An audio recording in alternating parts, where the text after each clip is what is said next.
Eu gostaria que os amados, em Juízes, capítulo 1, versículo de número 7. Eu vou falar rapidamente, não vou demorar na minha fala, sobre ministério mutilado.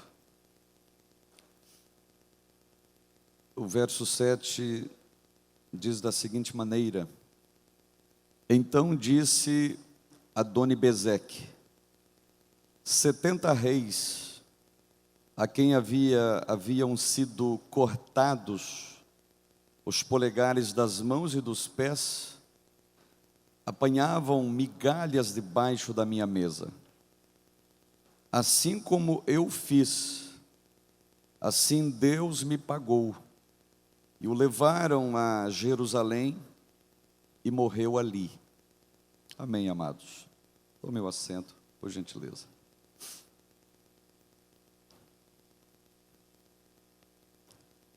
Para a gente extrair a ideia do que houve, eu vou ler o texto em hebraico, para a gente fazer uma exegese correta daquilo que o escritor quis dizer para nós.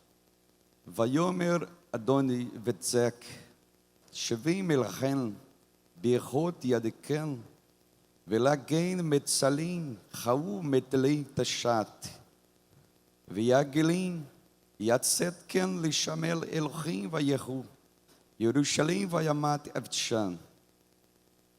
Senhores entenderam? Amém. Disso tudo, eu quero que vocês guardem a palavra Berot. Berot. O que Adoni-Bezeque fez a esses reis foi um processo de Berot. Agora entendamos a palavra Adoni-Bezeque, Adoni, Senhor, e Bezeque, raios. Então esse rei cananeu, à época, ele era conhecido como aquele que era o luminoso. Ele era tratado como o luminoso. A palavra Adoni-Bezeque, ou Adoni-Bezeque, ela é a mesma raiz etimológica da palavra Eilel ben Shakar. A palavra Eilel ben Shakar é onde a gente extrai a palavra estrela da alva, ou estrela da manhã.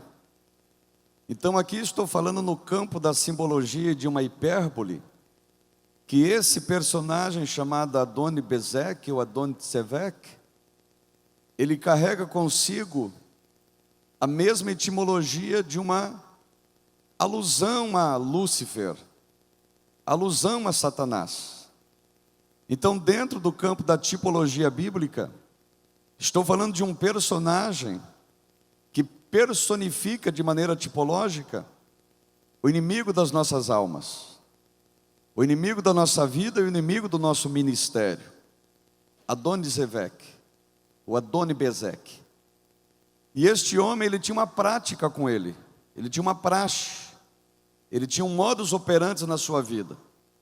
Como bom guerreiro, como bom capitão, como bom roche, cabeça que ele era desse exército, a prática dele era o seguinte: a quem nós vencermos, a quem nós exterminarmos enquanto exército, enquanto nação, não toque nos príncipes, não toque nos reis, não mate eles, não extermine eles, mas façam o seguinte: eu quero que vocês mutilem os dedos polegares das mãos e os dedos polegares dos pés.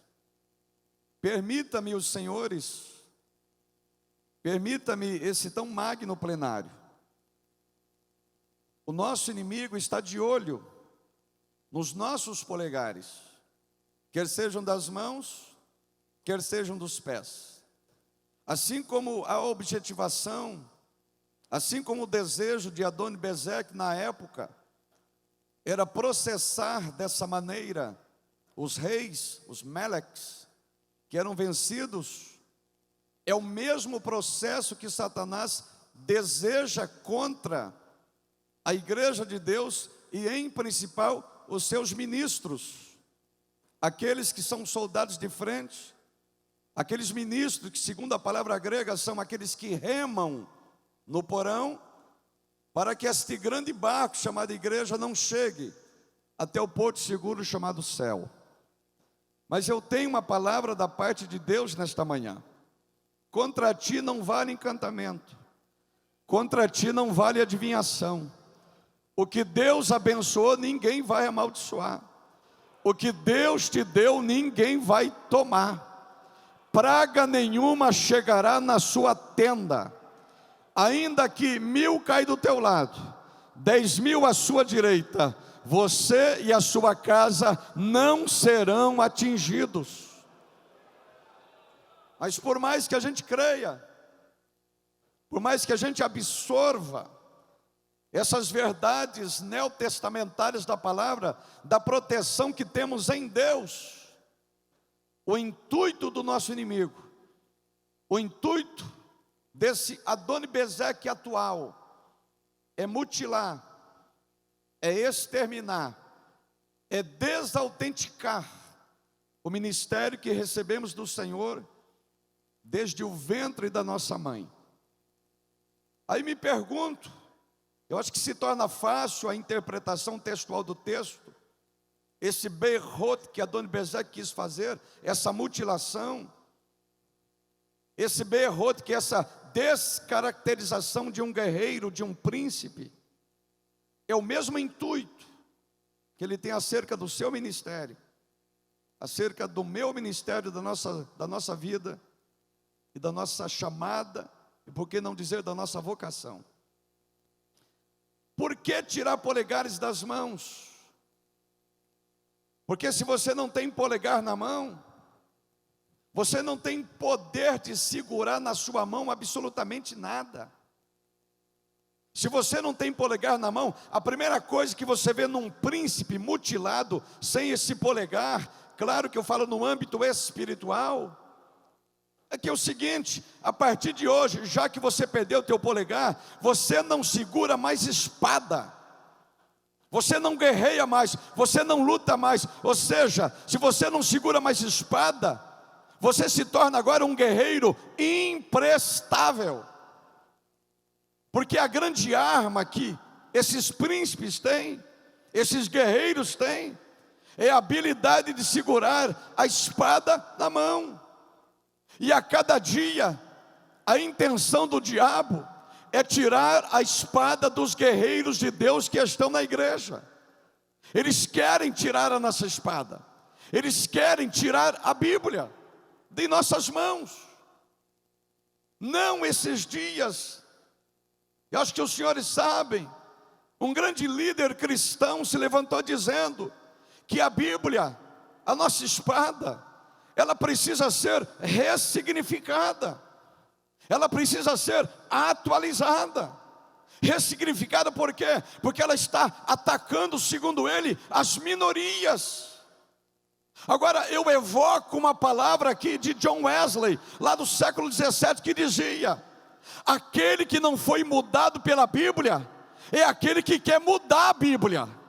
E aquele que entende que a Bíblia não precisa mudar absolutamente nada, quem tem que se adequar a ela sou eu, leitor da Bíblia. Evidentemente que ela não precisa ser mudada em absolutamente nada. A espada não vai ser tirada da nossa mão. Deus vai preservar os nossos polegares espirituais.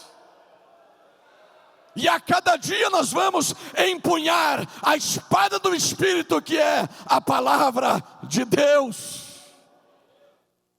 Tirou os polegares, o que é que você perde? Você perde a sua identidade. Matéria fácil, todos sabem que nós temos aqui no nosso polegar algo chamado impressão digital.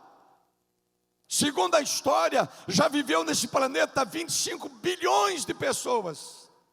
E dessas 25 bilhões que já viveram no planeta, 8 bilhões e meio estão vivas. E nasce a cada 5 minutos 115 mil pessoas no mundo. Todas nascerão, e todas que estão vivas, elas só tiveram nesse planeta uma única identidade identificável, que é o seu polegar. Não tem ninguém parecido com ninguém. O que é meu ninguém toma, o que é teu ninguém vai tomar. Não adianta invejar, não adianta querer surrupiar o que é do próximo. A tua identidade é única e intransferível. E se eu tenho essa identidade, a forma com que eu sou conhecido, a forma com que eu sou marcado, se perdemos a nossa identidade, nós perdemos a forma com que nós sempre fomos conhecidos. Eu vou dizer algo aqui, não me julguem. Eu vou dizer algo aqui, não me critiquem. Eu estou há 50 anos na Assembleia de Deus. Eu fui pastoreado 40 anos por um dos maiores homens de Deus que já viveram nesse país, da Assembleia de Deus, pastor José Pimentel de Carvalho. Eu nunca perdi um culto da terça-feira na igreja sede de Curitiba. Eu amava quando o pastor José Pimentel pregava sobre identidade, a forma com que a igreja sempre foi conhecida. Aquele homem que morreu com mais de 90 anos, com 80 anos de crente.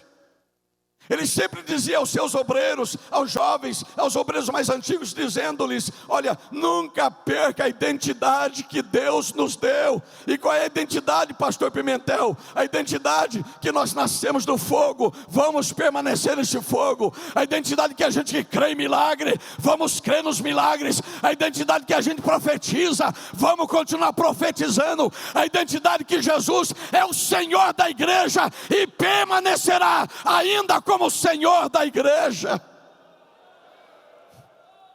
Mas a cada dia, vamos ser sinceros, vamos fazer uma introspecção pessoal. Me parece que a chama Brasil afora. Eu não vou falar aqui do sul do Brasil, serei suspeito se eu falar. Mas às vezes, quando eu estou dando aula de escola dominical na minha congregação, quando eu estou ensinando um seminário que eu sou diretor ali em Araranguá, eu sempre falo que me parece que as melhores igrejas do Brasil é norte e nordeste desse país.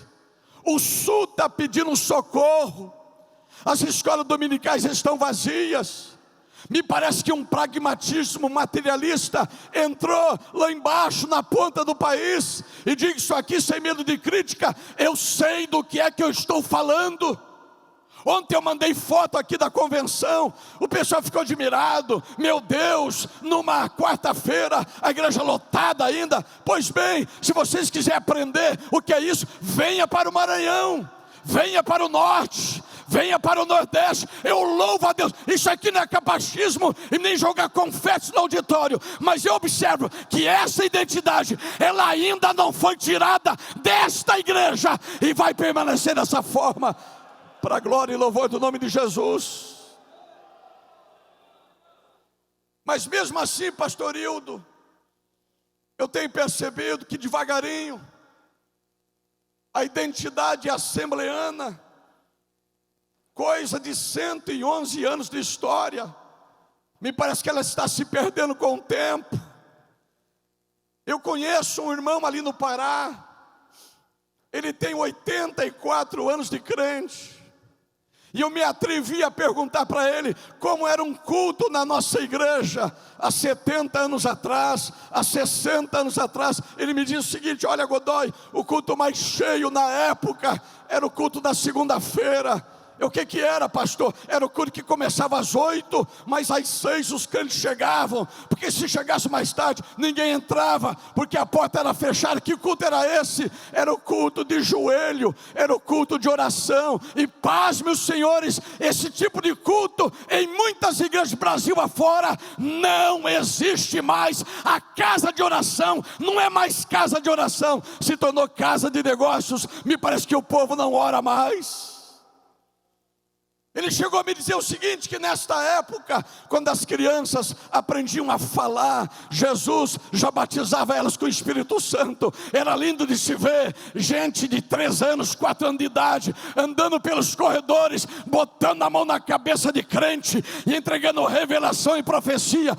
parece que a glória estava mais latente nesta época, e com o tempo essa identidade foi embora. Mas eu me atrevo nesta manhã a levantar a mão ao santuário de Deus nesta manhã e pedir para Ele: Senhor, renova a identidade da igreja brasileira, acende a chama que se apagou por nossa culpa. Eu creio no avivamento ainda antes do arrebatamento da igreja. Se tem alguém que ousa crer comigo, levante a sua mão direita ao santuário e glorifique o nome de Jesus Cristo de Nazaré. Aqui nesta manhã, Ele vai renovar a identidade da igreja.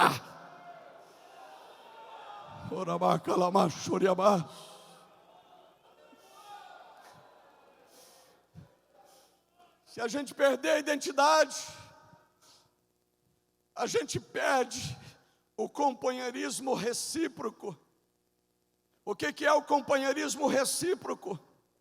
Ora, a Bíblia nos ensina: levem as cargas uns dos outros, para que vocês possam aprender a lei de Cristo. O que é companheirismo recíproco? Eu preciso da sua ajuda, você precisa da minha ajuda. E como é que eu estendo a minha mão para ajudar aquele que fracassou, aquele que falhou, e aquele que precisa de um altruísmo voluntário da minha parte? Ora, se eu estendo a mão para alguém, se por acaso eu não tenho o meu polegar, eu não consigo tirá-lo da situação que ele está. Pois bem, o diabo quer rachar, o diabo quer quebrar o companheirismo da igreja. O diabo quer que cada um pense nos seus próprios interesses. Mas nesta manhã, Deus vai levantar ajudadores um do outro, para cumprirmos a lei de Cristo. Você consegue segurar na mão de quem está do teu lado? Por que você consegue segurar na mão dele? Por causa do seu polegar. Eu gostaria que você falasse uma palavra simples para o seu companheiro. Diga para ele: eu estou aqui para te ajudar, eu estou aqui para orar por você, eu estou aqui para abençoar a sua vida, eu acredito no teu ministério. Ora, manda lá. Quem pode levantar o polegar, fize-o para cima, né? Olha que coisa linda, pastor Raul, pastor Cavalcante.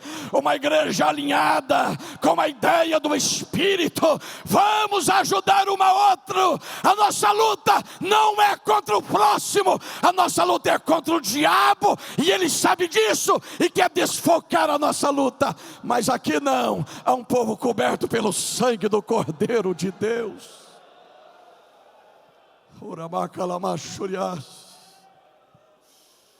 Se tirar o polegar, você perde identidade, você perde ajuda recíproca. Agora, se você tira o polegar do pé do camarada, você perde o equilíbrio.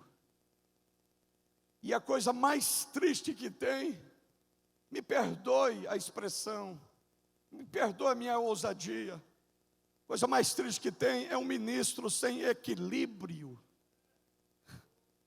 É um ministro sem consciência equilibrada.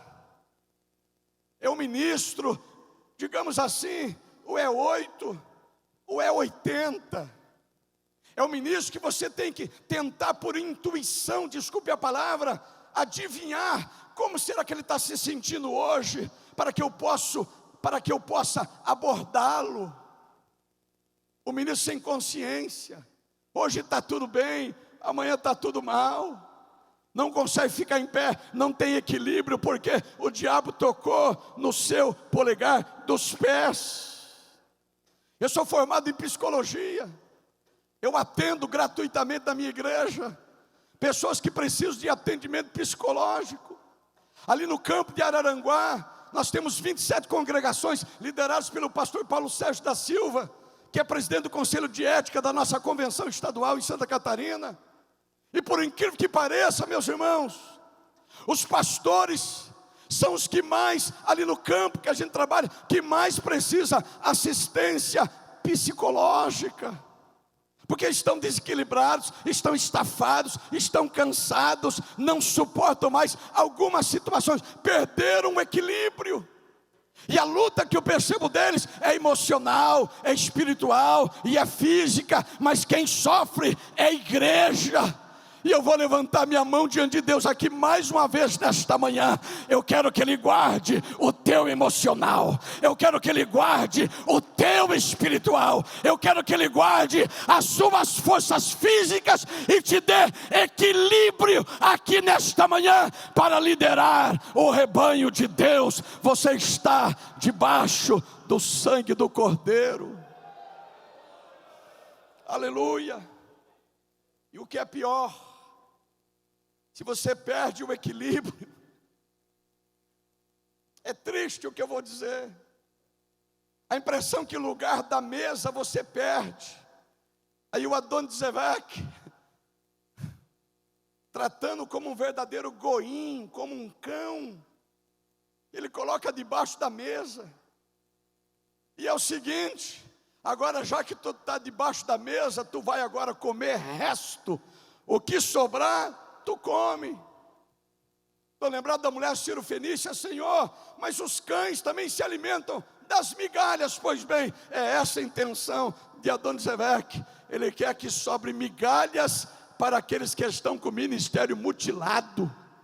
Mas eu não vim aqui falar só da doença, eu vim aqui falar da restauração, eu vim aqui falar do remédio. Se você está debaixo da mesa até hoje, há uma mão poderosa, ferida no Calvário, que está descendo sobre ti aqui nesta manhã. Ela vai te tirar dessa posição. O teu lugar nunca foi debaixo da mesa, o teu lugar sempre foi assentado à mesa. É o teu lugar de origem, e é para onde Deus vai te colocar. Oramanda lá calachurianda, aliás. Quem pode levantar a mão mais uma vez nesta manhã e glorificar ao santo e poderoso nome de Jesus? Para finalizar, pastor,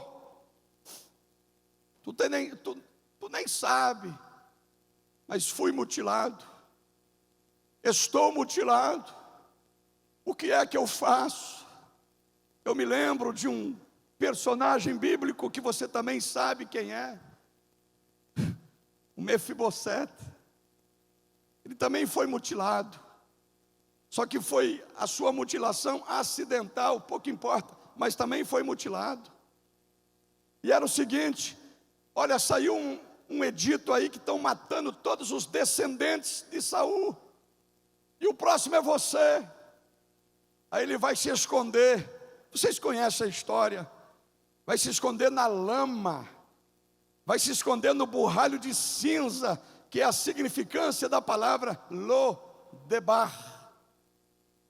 Mas de repente um dia, encosta uma limusine em Lo-debar, limusine com motorista de kepi, e tem uma ordem: olha, Melek Vendav manda chamar você. Eu? Sim. E a ordem é o seguinte: está mutilado, estou, mas você vai se assentar na mesa do rei. Enquanto ele viver, você vai se assentar à mesa. Mas os meus pés mutilados, o que é que eu faço?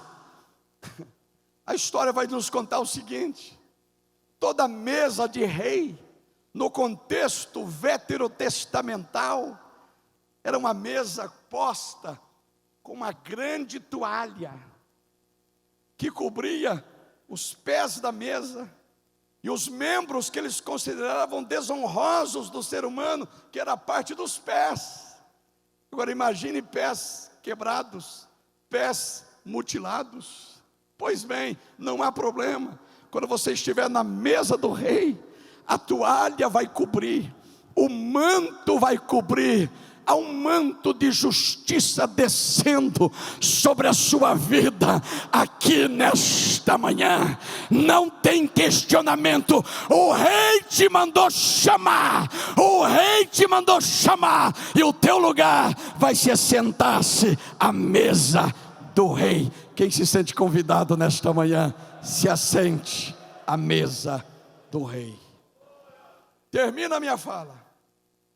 Haja o que houver, aconteça o que acontecer, preserve, guarde, mantenha, cuide, zele, honre pelo ministério que você recebeu da parte do Senhor.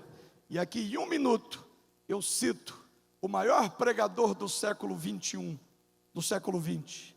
Ele só pregou para 249, ou melhor, ele só levou aos pés de Jesus 249 milhões de pessoas.